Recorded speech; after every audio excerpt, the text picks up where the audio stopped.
mais on va revenir après aux questions, parce que je pense qu'on va avoir le temps. C'est à toi. Bonjour.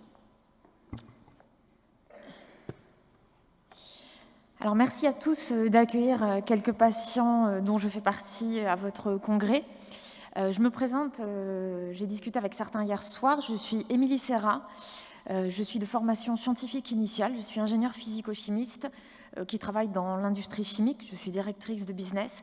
Je suis malheureusement patiente Covid long depuis mars 2020 et dans ce malheur, j'ai eu la chance de rencontrer Dominique Salmon en juin 2020 avec qui je collabore dans la compréhension de cette fichue maladie.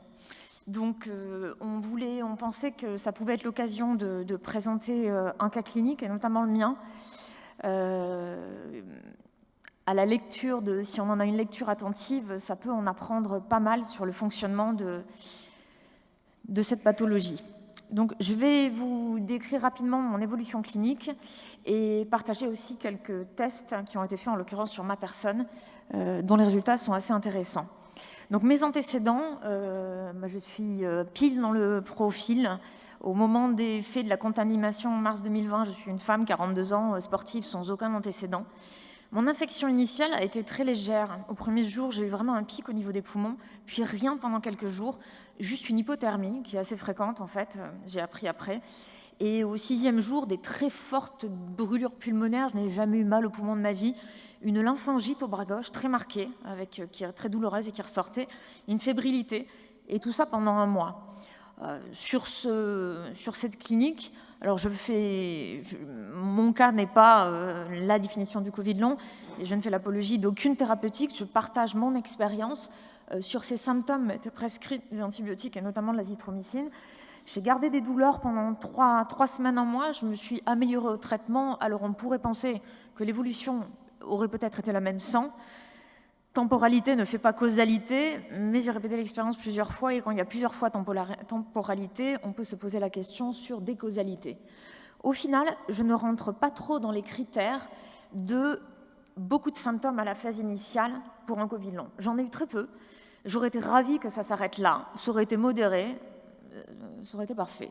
Malheureusement, 1 semaine, 10 jours après l'arrêt thérapeutique, pour quantifier dans le temps l'évolution clinique, j'ai eu une première rechute à 1 mois et demi environ. Un état de fébrilité apparaît, une sensation, et ça vraiment, ça a été très important, ça s'est répété souvent, et quand j'ai rencontré Dominique, je lui en parlais, une sensation de grouillement au niveau des fentes olfactives, et ce jour-là, j'ai dit à mon ami, cette bestiole est en train de me pénétrer dans le cerveau. À partir de ce moment-là, ça a été le festival des symptômes neurologiques en tête, avec des sensations de brûlure des veines pour commencer qui ont remonté le corps. Alors mon neurologue m'a dit que c'était typique des douleurs neurologiques quand ça part du bas et que ça remonte, et une hyposmie partielle qui, pour le coup, ne laissait pas trop de doute sur le virus qui était en train de faire des dégâts en moi. Entre le 1er et le 6e mois, à chaque fois que j'arrêtais, j'étais sous antibio et quand j'arrêtais, 1 semaine, 10 jours après, ça repartait. Ça repartait au niveau des grouillements des fentes olfactives, de la lymphangite et au niveau de péricardie. Une péricardite a été objectivée par IRM. J'appelle ça à chaque fois, ça commençait exactement par ces symptômes-là. À chaque résurgence, de nouveaux symptômes apparaissaient. Des signes cardiothoraciques, péricardiques, neurologiques, alors brûlures, coups de couteau, aiguilles dans tout le corps, décharge électrique dans la tête, des symptômes dysautonomiques. J'ai eu une dérégulation de la température, du rythme cardiaque, fébrilité, hyposmie. Ça a été vraiment un festival de symptômes. À chaque fois que je reprenais quelques thérapeutiques, dont antibio, ça s'arrêtait, la progression s'arrêtait. Il y a eu 6 à 8 stop and go sur une période de 8 mois. J'ai fait le test de ne rien prendre. Ça ne s'arrêtait pas, c'était l'enfer. Donc, en tout cas, je m'étais prescrit ce qui m'améliorait de manière au moins symptomatique. Ce qui a été intéressant à ce stade, je n'avais pas d'infection documentée, pas de PCR assez tôt, une PCR négative pendant les rechutes, une sérologie obstinément négative. J'avais la sensation qu'avec la PCR, on ne cherchait pas au bon endroit. Et quand j'ai rencontré Dominique en juin 2020, je lui ai dit qu'on ne cherchait pas au bon endroit, que je pensais, et que j'avais à chaque moment de rechute un sentiment de grouillement à ce niveau-là. Donc j'ai fait partie des patients Covid long de l'étude Diaz-Mello avec Institut Pasteur et Dominique Salmon, qui ont fait des prélèvements sur 5 patients Covid long qui étaient infectés entre 3 mois et demi et 6 mois et demi. Moi, j'étais à 4 mois et demi. Et autant pour les Covid longs, notre PCR et ma PCR étaient négatives. Et au niveau des fentes olfactives, donc un prélèvement a été fait par le docteur Charlotte Hotford, ORL à la Boisière, sous anesthésie locale, lidocaïne, a été trouvé une charge virale élevée. Donc, c'est intéressant ce qui a été trouvé aussi, avec charge virale élevée, on ne va pas rentrer dans le détail, mais pas d'ARN subgénomique, donc oui de la réplication. En tout cas, c'est exactement à l'endroit où je ressens un symptôme extrêmement fort au moment des résurgences. Ensuite, en novembre 2020, au 8e mois, il y a eu des analyses avec l'Institut Pasteur immunitaire un peu poussées. J'ai vraiment une absence, on était au 8e mois, de détection d'anticorps anti-spike et une faible mais présente immunité cellulaire. Et chez les patients qui n'ont apparemment pas séroconverti ou dont la séroconversion n'était plus visible, on retrouvait une immunité cellulaire présente mais faible, alors que ceux chez qui la séroconversion s'est passée, l'immunité cellulaire était plus forte. Ensuite, il y a eu différentes adaptations thérapeutiques avec différentes phases pour moi. Donc en septembre 2020, à chaque fois que j'arrêtais ce qu'on me prescrivait, ça ne s'arrête pas à une molécule, je m'aggravais. Donc on est parti au plus long cours et j'ai vraiment eu une freinage de la progression des symptômes. Tous les symptômes que j'avais décrits plus haut, voilà, on y va un peu vite. Tous les symptômes, c'était pas du tout ce que j'ai fini dans 2 minutes. Voilà, merci. Tous les symptômes que j'ai décrits ici, qui sont non exhaustifs, neurologiques, autres, ont complètement disparu ou se sont grandement atténués. Et il me restait surtout, et j'avais tout de même des nouveaux symptômes qui apparaissaient, qui étaient documentés en phase initiale, que je n'avais pas eu en phase initiale, comme des douleurs tendineuses.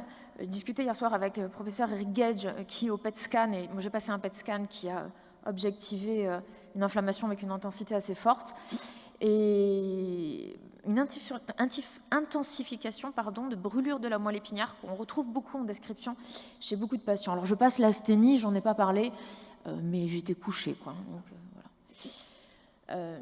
En juin 2020, encore d'autres adaptations thérapeutiques, j'ai vraiment eu pour la première fois, donc 15 mois après l'apparition des symptômes, un arrêt total de l'apparition de nouveaux symptômes. Il y a toujours de tentatives de résurgence dans mes endroits préférés, qui sont les fentes olfactives, lymphagites et péricarde, mais mon état s'est vraiment amélioré. Ce qui est intéressant, en juin 2020, il y a eu un autre résultat d'analyse qu'on a fait. Alors, il y a un article qui est en cours de rédaction avec le professeur Grandjean qui travaille à Maison Alfort, qui nous a autorisé à parler de ce résultat. Des chiens ont analysé avec des échantillons de sueur, ils ont été dressés pour reconnaître la présence du SARS-CoV-2. Et au 15e mois, donc en juin 2020, je fais partie des gens que les chiens ont marqué positif au SARS-CoV-2.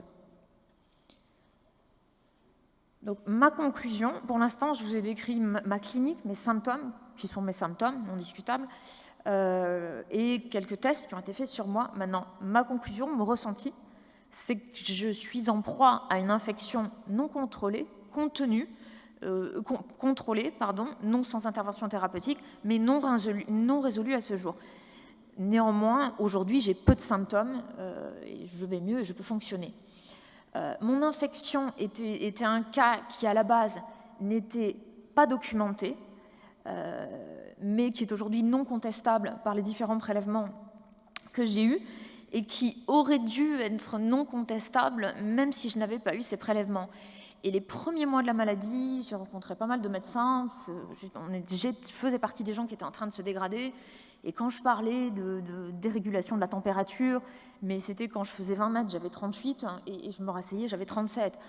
Et certains médecins répondaient, moi aussi j'ai la température qui augmente quand je viens en scooter à l'hôpital. Donc bon, c'est tout ça pour illustrer que la symptomatologie est très déconcertante, mais il y a eu un temps d'incrédulité qui peut être compréhensible, Mais voilà, il ne faut pas oublier qu'elle ne peut être connue qu'à travers notre expérience. Nous sommes les premiers au départ qui la connaissons vraiment par notre vécu et que nous devons rester au centre de la prise en charge, de la recherche, que ce soit pour les différentes recherches fondamentales cliniques ou de projets thérapeutiques.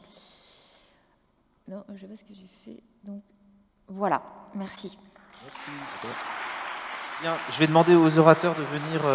Alors, ça va être très court, on va avoir droit à 2 questions. Est-ce qu'il y a des questions dans la salle? Je vais passer avec le micro. Ici, il y a des micros en bas. Oui. Allez-y, il y a un micro juste en bas là.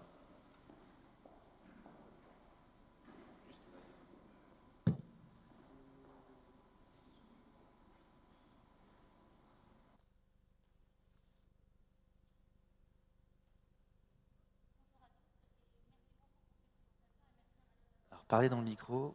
Ouais.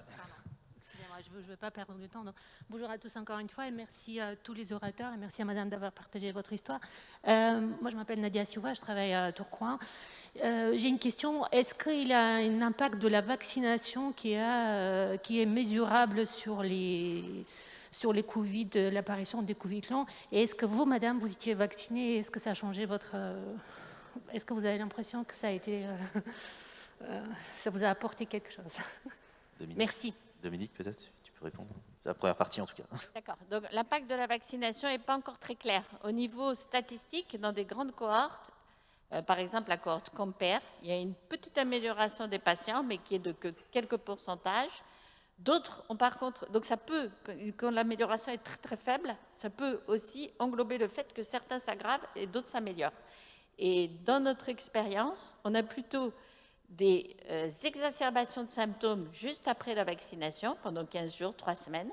Et effectivement, après 15 jours, à peu près 20% des patients qui s'améliorent, mais c'est souvent des améliorations transitoires. Donc c'est vrai que quand on poule tout ça, du coup, on observe un petit chouïa d'amélioration, mais qui n'est pas très significatif. Mais par contre, on peut dire que la vaccination entraîne des anticorps chez des gens qui sont séronégatifs, ça c'est sûr. Et la majorité des patients vaccinés acquièrent des anticorps alors qu'avec l'infection initiale, ils n'en acquéraient pas. Et donc, on peut espérer qu'ils sont protégés contre les variants, au moins certains variants qui circulent actuellement. Émilie, je ne sais pas si tu veux... En ce qui me concerne, je ne suis pas vaccinée aujourd'hui. J'ai eu une péricardite qui aujourd'hui fait partie des contre-indications possibles, en tout cas, dans la vaccination. Dans les Covid longs, à savoir qu'il y a une partie de patients qui avaient séroconverti au départ, et pour autant, ces patients qui avaient séroconverti pour aller aussi mal en tant que Covid long, donc je ne m'attendais pas à une amélioration avec ce vaccin. Il y a eu des phases d'exacerbation chez beaucoup de patients que je ne suis clairement pas prête à vivre. Moi, j'ai cru, il était hors question de continuer à vivre comme je vivais l'an dernier. Aujourd'hui, je vais plutôt bien. Donc, il est hors de question que je prenne ce risque. Aujourd'hui, ça pourra changer demain, mais en tout cas aujourd'hui. Pardon ? L'asthénie. Alors, l'asthénie, oui, aujourd'hui, vraiment, ce qui me reste, je ressens encore dans mon endroit où il y avait un prélèvement et un positif quelque chose. Quand le docteur Hautefort a regardé encore en mai cette année, et on est très nombreux à avoir cette sensation de narine bouchée, c'est complètement apparemment inflammé, desquamé. Et pour moi, tant que ça persiste, donc il me reste ça. La péricardite revient un peu parfois. L'asthénie, aujourd'hui, j'ai l'impression de fonctionner depuis récemment à peu près normalement. Bien, on va avoir une dernière question. Allez-y. Alain Sobel. Je veux juste, sur ces présentations très riches, je vais prendre 2 ou 3 choses qui me posaient problème comme immunologiste. Dans la présentation de Clara, il y avait d'abord cette terminologie qu'on voit assez souvent dans les études anglo-saxonnes de séquelles post-aiguës. Simplement, la plupart des patients qui ont des Covid longs n'ont pas fait de maladie aiguë. Donc, il y a un vrai problème de sémantique là-dessus, enfin de classification. Dans la présentation de Clara, il y avait 54% de femmes. Dans celle de Dominique, il y avait 78% de femmes. ce qui est quand même une différence assez considérable. Dans ma cohorte de 250 patients en pratique libérale, je vais être le seul en pratique libérale à avoir autant de patients, c'est 80% de femmes. Enfin, c'est à peu près comme Dominique, hein, c'est autour de 80% de femmes. Et ce point majeur dans la physiopathologie devrait être exploré un petit peu mieux. À plusieurs reprises, je n'ai pas compris dans les différentes présentations si on distinguait les gens qui étaient séropositifs et séronégatifs.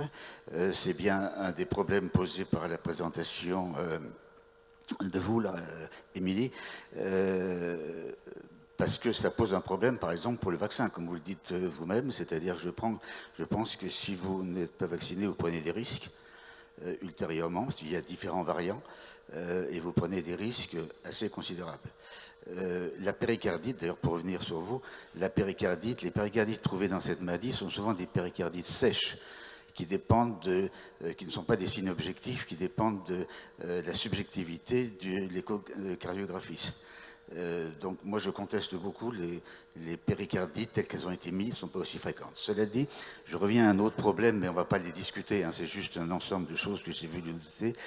Pour ce qui est des anticorps antinucléaires, alors 40% c'est beaucoup, hein, j'ai fait à tous les patients. Alors à 1/80e, on les enlève, parce que c'est pas vrai, 1/80e, les anti-DNA ne sont jamais positifs.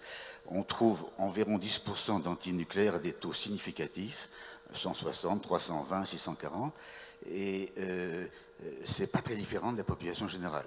La population générale de femmes entre 20 et 50 ans ont à peu près 5% d'antinucléaires, donc dans ma cohorte c'est 7 à 8%, je ne suis pas sûr que ce soit franchement significatif. Voilà, je vais... Du coup, on peut peut-être juste tourner ça en question. La différence, comment on expliquerait peut-être la différence chez les hommes et femmes, peut-être? Je crois que j'ai peut-être pas tout à fait bien expliqué. En fait, la cohorte que nous avons, c'était des patients qui avaient donc une Covid aiguë, et puis que nous avons observé, maintenant ça fait 12 mois un peu plus qu'on les observe. Et donc, dans cette cohorte, il y a une partie des patients qui ont encore des symptômes et où on a décrit donc le Covid long, et une autre partie qui n'ont aucun symptôme. Donc, c'est l'ensemble de la cohorte. Et quand on regarde, quand on analyse les personnes qui ont le Covid long, là, les femmes sont plus souvent atteintes aussi que les hommes. Et je crois que là, on est à 70%, donc ça correspond à peu près, voilà. Mais en fait, dans notre cohorte, nous avons les gens qui sont vraiment atteints par le Covid long et les gens qui ont eu la phase aiguë et après c'est fini. Donc c'est ça justement qui est très intéressant d'avoir les deux. Et donc on peut faire justement des analyses et on peut bien comparer. Et en ce moment, par exemple, on fait des analyses immunologiques et on voit vraiment des différences entre les deux groupes. Ok. Merci beaucoup. On doit aller. J'avais dit que ce serait frustrant. Donc on va. J'avais levé la main pour une question. Ouais, alors très vite parce que. Très vite. En fait, moi, je suis donc docteur Agénie. Moi, j'ai aussi un Covid long. Je suis tombée en nurse comme Clara, donc plutôt version neuro. Ma question principale, j'ai encore des symptômes, donc ma polypose. Au niveau de votre asthénie, est-ce que vous avez eu un bilan carentiel? Parce que moi, une semaine avant, j'avais une B12 qui était au taquet. Je me suis retrouvée carencé, moins 4 en B12, ça a continué des nutris, ça se continue, ça remonte pas. Par contre, la vaccination m'a nettement amélioré. J'en suis à ma deuxième dose, je vais faire la troisième dose. La deuxième dose a été spectaculaire. Et l'autre question que je voulais poser à Dominique Salmon, c'était par rapport au profil des patients. En fait, au niveau des troubles neuropsychologiques, est-ce que vous n'avez pas noté que les personnes qui avaient des TDAH ou qui avaient fait un burn-out auparavant ou qui avaient un épisode dépressif n'étaient pas plus touchés par le Covid long que par les autres personnes? Voilà, c'était mes deux questions. Voilà. Moi, je m'en sors plutôt bien, mais on va vite répondre. Je suis désolé, hein, j'ai dit que c'était frustrant, donc il faut laisser la parole rapidement. Peut-être Dominique sur les bilans nutritionnels. Juste sur le terrain, pour dire que le Covid long décompense quand même les pathologies antérieures. Hein. Donc, si on a une thyroïdite antérieure, on peut la décompenser. Si on a une pathologie neuropsychiatrique antérieure ou en anxiété, on peut la décompenser. Et effectivement, on a pas mal de patients qui ont eu précédemment des syndromes de fatigue chronique dus à d'autres maladies. Ça, c'est quelque chose qui n'est pas encore publié et pas encore démontré au plan statistique. Mais quand on interroge les patients, ils ont fait des mononucléoses symptomatiques. Alors, vous savez que c'est souvent asymptomatique avec des syndrome de fatigue chronique ou des choses comme ça. Donc il y a probablement un terrain génétique sur lequel il faut travailler. Ok, on va s'arrêter là, je suis désolé, mais il faut passer à la session suivante. Donc, quelles sont les hypothèses physiopathologiques du Covid long? Et donc, c'est Dominique qui prend ma place, et puis je vais me mettre là pour le chat, comme ça je te dirai s'il y a des choses. Bon, ben, merci beaucoup, Olivier, d'avoir bien géré. Donc on va passer à la deuxième session.